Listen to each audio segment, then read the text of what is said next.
인자한 관상으로 할 말 다 하는 역술가 박선준 선생님이십니다. 아유, 안녕하세요. 반갑습니다. 직접 소개 좀 해주시죠. 네, 사주관상 풍수 음양오행을 하고 있는 박성준입니다. 반갑습니다. 아, 예, 그 선생님께서도 본인의 직접 사주를 본인이 좀 보십니까? 어떻습니까?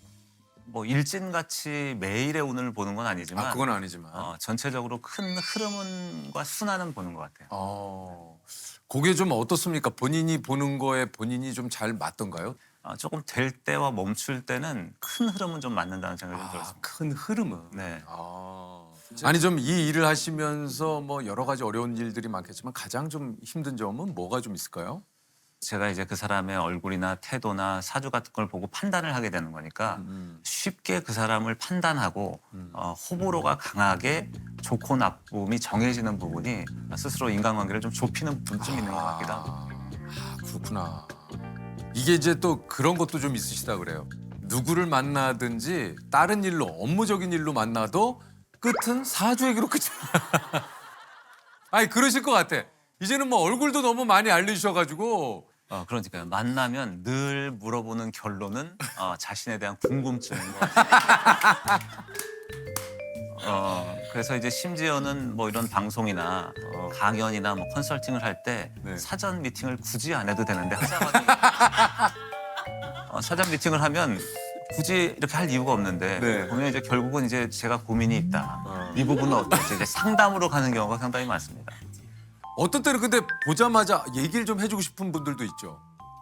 그렇죠. 딱 봤을 때 운이 굉장히 없다거나 뭘 해도 막혀 있는 상이라는 느낌이 든다거나 좀 입이 근질근질할 때가 있어요. 오늘도 여기 좀 그런 분들 좀 있습니까? 딱 봤을 때 뭐 남편이 보이지 않는다거나 아 그런 것도 있어요? 네, 그냥 혼자 살 것 같은. 와. 자, 보지 마세요. 자, 굳이 묻지 마시고 보지 마세요. 그냥 선생님이 느끼신 거니까. 올해 좀 이 퀴즈는 좀 어떨 것 같습니까? 이게 좀 느낌 자체로. 왜 주변 분들? 일단은 네. 연애 인연이 짧거나 없고 어. 일복이 터진 상들이 많으니까 네.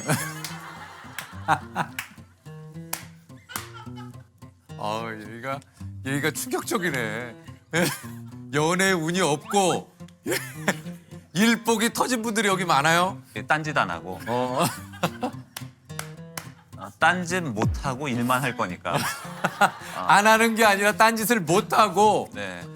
유재석님에게는 이보다 더 든든할 수 없다. 아유 고맙습니다. 또 여러분 덕분에 이렇게 1년. 저도 좀 그 어디 가면 일복이 타고났다 이런 얘기를 좀 듣기도 하는데 저도 좀 그래요? 그렇죠. 기세 있게 올라오는 물의 흐름에 탔다 이렇게 볼 수 있는 거죠.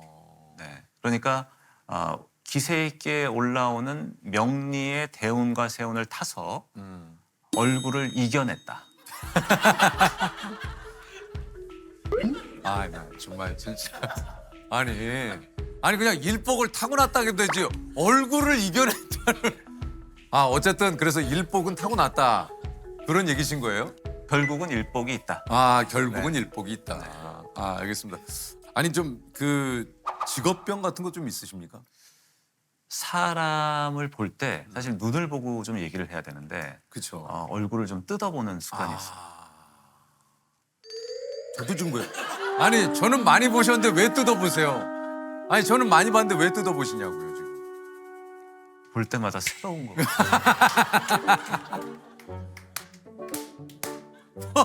볼 때마다 못생겼다는 얘기죠. 지금 그 얘기 하시려고 그런 거 아니에요? 늘상 옛날에도 그 보면은 그런 비슷한 얘기를 많이 하고 가셔가지고. 뭔가 낯익은데 낯설고. 뭐 약간 그런 느낌. 그런 느낌이 있어서. 이게 좀 나에게 대운, 그러니까 대운이 들어온 걸 내 스스로 알 수 있는 징조 같은 게 좀 있습니까?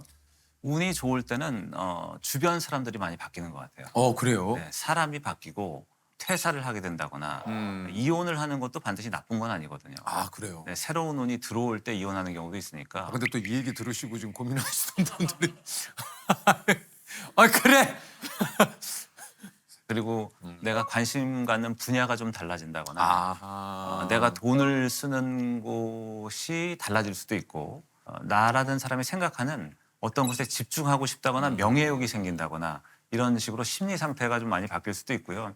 또 하나는 강력한 멘토 같은 사람이 나타나서 나에게 도움을 준다거나 영향력을 줄 수 있는 사람이 나타나기도 하는 것 같습니다. 어쨌든 주변 환경의 변화나 주변 사람의 변화가 있을 때 나에게도 그런 변화가 생길 수 있다라는 얘기신 것 같고 네. 무엇보다 우리가 뭐 인간사 세옹지마라는 말도 뭐 그런 여기에 포함되는 얘기일 수 있지만 꼭 왜 나한테 이런 일이 일어나 했는데 그게 꼭 나쁜 일이 아닐 수도 있다. 그렇죠. 그렇죠. 어떻게 보면 행운이냐 불운이냐의 문제는 어떤 일이 생겼냐 안 생겼냐의 문제라기보다는 그 일들로 인해서 내 태도가 어떻게 바뀌었느냐의 문제인 것 같거든요. 그렇기 때문에 운을 스스로 바꾸기 위해서는 시간이 불리할 때는 공간을 바꿔서 돌파해야 되고 공간이 척박할 때는 자신의 꾸준한 에너지로 그 한계를 넘어서야 된다고 생각이 드니까 항상 동양 철학에서 얘기하는 천지인 시간, 공간 그리고 사람이라는 나 자신과 주변 사람들을 잘 바라보는 것이 운의 변화를 잘 알 수 있는 방법인 것 같습니다. 아니 그저 선생님이 이 관상도 조금 보시는데 이 성공한 사람들의 관상에 좀 특징이 좀 있습니까? 얼굴을 보게 됐을 때 음. 한 분야에서 정성과 노력을 다해서 올라간 사람들의 특징은 뭐예요? 얼굴에 격이 느껴진다는 거예요. 얼굴이 한없이 가볍지 않고 격이 있고 위세와 기세가 느껴진다는 거거든요. 그런 부분들이 가장 중요한 것 같고 특히 뭐 코로 봤을 때는 코끝 준두의 살집은 돈을 버는 힘이고 콧방울은 돈을 지키는 힘이다. 이런 각 부위의 생김새도 있지만 전체적인 기세와 격이 가장 중요한 것 같습니다. 이게 좀 그 약간 너무 포괄적이어서 기세와 격이라는 게 어떤 겁니까? 이 느낌이? 얼굴을 봤을 때 찰색이라고 하는 얼굴 안으로부터 드러나오는 색깔이 맑고 깨끗한 게 좋고 흑색이나 적색을 띠는 것은 좋지 않다 이렇게 볼 수 있을 것 같고 그리고 눈썹과 눈썹 사이인 명궁은 좋은 기운을 받는 자리니까 조금 더 깨끗하고 주름이 가지 않도록 관리하는 것도 중요한 것 같습니다. 그리고 눈매에는 총기와 정기가 있어야 되고 그리고 얼굴에서 봤을 때 뒤틀리거나 함몰되거나 균형이 깨진 얼굴도 좋지 않으니까 근데 왜 저를 보고 얘기하세요? 아니 선생님 왜 저를 보고 아니 뒤틀리거나 격이 올해는 뭐 저한테 좀 해주고 싶은 얘기 없으세요? 유재석님은 네. 입을 다물었을 때는 입이 좀 작지만 네. 입을 벌렸을 때는 크거든요. 이것을 이제 관상에서는 재물을 담고 있다 이렇게 볼 수 있는 거니까 웃었을 때는 좌우 검은 눈동자를 내렸을 때 선에 가깝거나 살짝 큰 입은 재물적으로 어떤 돈을 모아두는 힘이 있는 상이다 이렇게 볼 수 있습니다. 이런 게 또 있구나. 이 관상이 뭐 이제 여러 가지가 또 있겠습니다만 이런 게 또 있군요. 아니 그 좀 기본적으로 좀 잘생긴 분들이 그러면 이게 관상이 좋다는 얘기입니까? 어떻습니까 이게? 근데 사실 잘생겼다고 해서 그게 반드시 관상이 좋다고는 볼 수 없을 거예요. 그건 아니에요. 네, 얼굴에서 봤을 때 미학적인 느낌으로 좀 못생겼다고 하더라도 그리고 운이라는 왜 자꾸 저를 그러니까 왜 저를 보시냐고요. 아니 미학적으로 못생겼다 왜 저를 보 타고난 게 조금 생김새가 모자라도 그 내 형태는 어떤 기운을 만들고 얼굴에 영향을 미치면서 상호작용을 하거든요. 그런 면에서 봤을 때 유성님의 얼굴은 사실 조금 모자람이 있긴 하지만 운이라는 것은 얼굴뿐만 아니라 사주 또는 풍수, 궁합 이런 것도 연관이 있는데요. 제가 2013년도에 처음 뵀을 때 이전에 아내분하고 이제 궁합을 보는 걸 방송으로 나간 적이 있어요. 네, 그때 맞아요. 말씀드렸던 게 유재석님은 나경은님을 만나면 생활력이 훨씬 좋아진다 이런 말씀을 드렸던 것 같아요. 그러니까 그런 면에서 조금 더 안정감이 있을 수 있고 안전하게 한 계단 한 계단 올라가는 본인의 성정대로 더 살아갈 수 있는 힘이 있는 거니까 그러니까. 그런 면에서는 훨씬 더 좋다 이렇게 볼 수 있는 거죠. 아니 그 듣고 보니까 이런 사람은 좀 가까이 두지 않는 게 좋다. 어떤 사람을 만났을 때 굉장히 좀 쎄하고 아 있어. 음침하고 만날 때마다 좀 기분이 안 좋고 뭔가 눈에 보이는 것 넘어선 그 본질 안에는 뭔가 다른 속셈과 꿍꿍이가 있을 것 같은 사람이 있거든요. 예, 예, 예. 그러니까 이상한 사람만 만나지 않아도 인생이 좀 편해지는 것 같아요. 맞아요. 네. 강조하시는 게 운명은 내가 바꿀 수 있다. 네. 그런 것 같아요. 운이라는 것은 무작정 흘러가는 바람이 아니라 내가 걸어가는 길 위에 내가 머무는 자리에 머무르는 바람 같거든요. 그러니까 바람은 바꿀 수 없지만 돛을 어떻게 다루느냐는 내가 할 수 있는 영역이기 때문에 인생에서 일어나는 수많은 일들이라는 우연을 내 마음가짐과 태도와 준비라는 필연으로 바꿔나간다면 인생이 자신의 타고난 것보다 더 좋아질 수 있다고 생각합니다. 좀 운이 안 풀리다 싶을 때 어떻게 좀 하는 게 좀 좋을 것 같아요? 운이 안 좋을 때 할 수 있는 동양 철학에서 가장 좋은 방법은 베푸는 거거든요. 아. 베푸는 행위는 내 운이 떨어지거나 안 좋을 때 가장 강력한 행위라고 생각이 드니까 주변 사람한테 이유나 목적 없이 커피를 사고 술을 사고 나누고 베푸는 것들을 하고 베푼 것을 잊는 것 그것이 가장 좀 중요한 거예요. 아, 베풀고 베풀게 돌아올 거 생각하면 안 되는구나. 네, 그럼 화가 나니까. 베풀고 잊어야 되는구나. 아, 이게 좀 중요하네요. 기부하고 맞아요. 뽀개탄.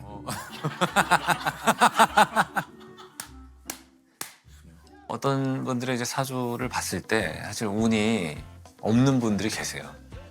현재도 없고 과거도 없었고 미래도 한 뭐 10년, 20년간 없을 것 같은 그런 분이 계시는데 그럴 때 뭔가 희망을 찾아드리려고 하지만 그들이 힘들어하는 것은 이 상황적인 문제도 있을 수 있지만 제가 보기에는 그 상황 때문에 만들어진 본인의 습관들인 것 같아요. 그러니까 자격지심이 생기고 약간 열등감이 생기고 나를 무시하지 않는가에 대한 반감이 강하게 들면서 모든 것을 이제 거부하려고 하는 마음이 들 때 그런 것을 바라볼 때 좀 안타깝기도 한 것 같아요. 그래서 좀 답답하시다면 조금 사람들이 북적이는 곳, 뭐 명동도 좋고 강남의 어떤 거리도 좋고 큰 서점 같은 데를 가는 것도 좋아요. 그쪽에는 에너지가 있기 때문에 그 에너지가 나한테 고스란히 전달될 수가 있거든요. 서울 인근에서 관악산은 전기가 좋고 같은 소원을 3번 빌면 소원을 들어준다는 얘기가 있을 정도로 에너지가 좋은 곳이에요. 그렇기 때문에 누구나 가면 좋고 내가 힘들고 답답하더라도 아침에 일어나서 세수를 하고 양치를 하고 이불을 개는 그런 일상의 평범한 삶의 패턴으로부터 힘이 생기는 거니까 그런 것들을 하는 거는 굉장히 좀 중요하다고 생각이 듭니다. 그러니까 운이라는 것은 결국 살아냄으로써 이루어진다는 생각이 들거든요.